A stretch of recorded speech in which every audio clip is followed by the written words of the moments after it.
Oh, one of my least favorite things to do is dig post holes. And I'm building a deck behind me, and I've got 15 post holes to dig through gravel and stumps. Not fun, but I'm getting it done. All right, guys, what's up? John with the ProCut. I'm out here at this deck build. I've got 15 pier holes dug for the footings, and I've got 5 of them poured, 10 to go, and then tomorrow I can start decking. Now I've got all my footers poured, 15 of them. I've got the stairs pushed back into place. So these will be set up and I'll be able to start framing tomorrow.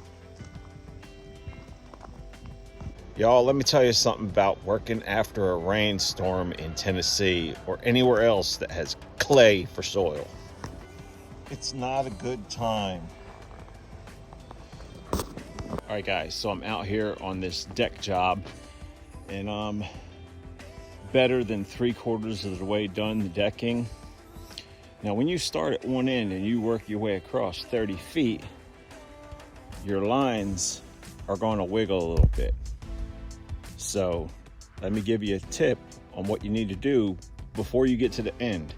I started just past halfway checking measurements so I can work it out the way it needs to go. Let me show you.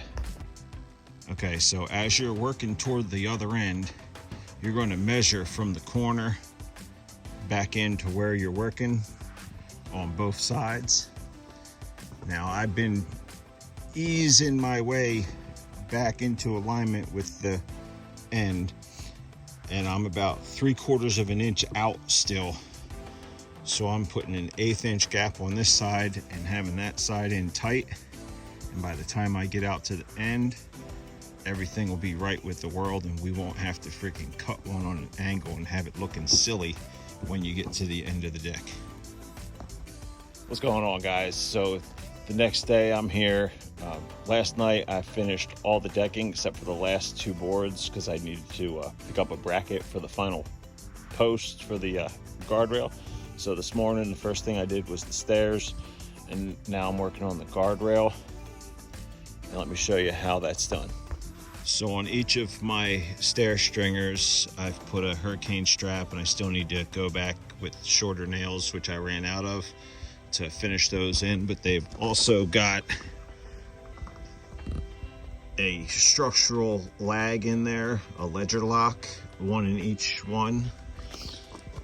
And then my stairs are 4 foot wide. And then I've got the front newel post screwed onto the stringer. I measured my angle on the bottom of the stair and copied it on here. It's about a 32. And then the next thing I'm doing is my handrail. So I've got a 2x4 at the bottom and a 2x4 at the top cut to fit between, and then one on the top as a handrail itself. And then I've got pre-cut 36-inch spindles and 2 ring shanks at the top and 2 ring shanks at the bottom, and they're spaced out with a 2x4, so I have a center post. And that's why there's a smaller gap over here, because I wanted all the gaps to be the same. I didn't want to just start at one end and have an awkward gap at the other end. I started in the center and worked my way out. So down on this side of the deck, I've got 2 more deck boards to lay, but I had to go ahead and use this bracket because I put 6x6s for these 4 posts because there's going to be a hot tub here, so I wanted to beef this side up and make it extra strong. So to put the 4x4 on top of that, I decided to use this Simpson Easy Base fence post base, and I've got it lagged in. I've got 4 inches on the outside and 5 inches on the inside. And that way my fence posts for my railing can be all tied in good and strong. All right, now I've got the deck all finished up. Got all the railings done, the spindles coming down the stairs. I added the little nails on the hurricane hangers under there. This job is done. On to the next. Thanks for watching.